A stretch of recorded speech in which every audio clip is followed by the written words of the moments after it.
All right, here's the FPV Lap-timer that I've been working on for the last several weeks.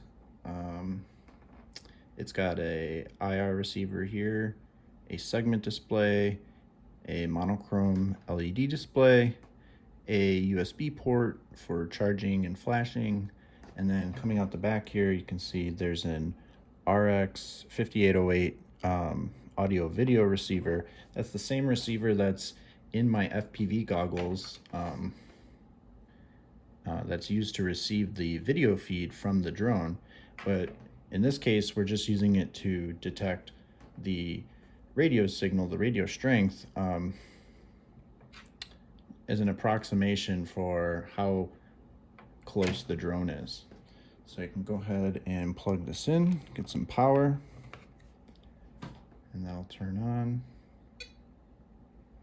And so we can see here now it's displaying the current signal strength, and we've got that graphed there. So if I go ahead and plug the drone in, we can see that the signal strength changes as I move the drone around. So what we want to do is use the remote to set the low threshold. So we'll take the drone away, we'll set the low threshold, and then we'll bring the drone close and set this high threshold. Oops, I kind of set the high threshold too low there, so I'm going to reset there. Set the low threshold, and then we'll set the high threshold.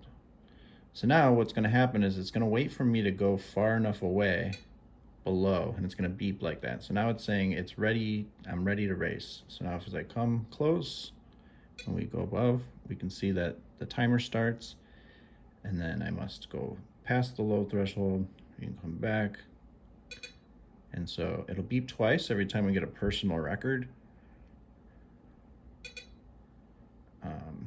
And if I wait longer than our current record, then it'll just beep once. So you keep racing like that, set a nice time. So then once I hit OK on the remote again, it'll tell us what our best time was, which is pretty cool. And then if we want to keep racing, we can just hit OK again. It'll wait for us to go far enough away, which we are already, and then we can start racing.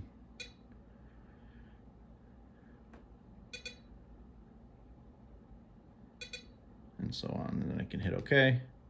And then if I find that the thresholds are not what I want, they're not working out too well, then I can hit home and it'll bring us back to the calibration. So I can take the drone far away, and then I can set the high,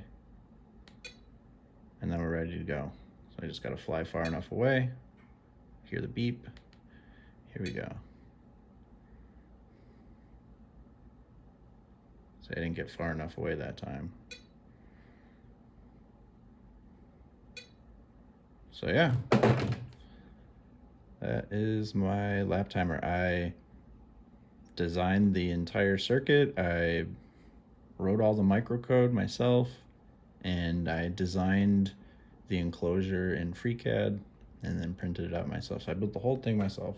So yeah, thanks for watching.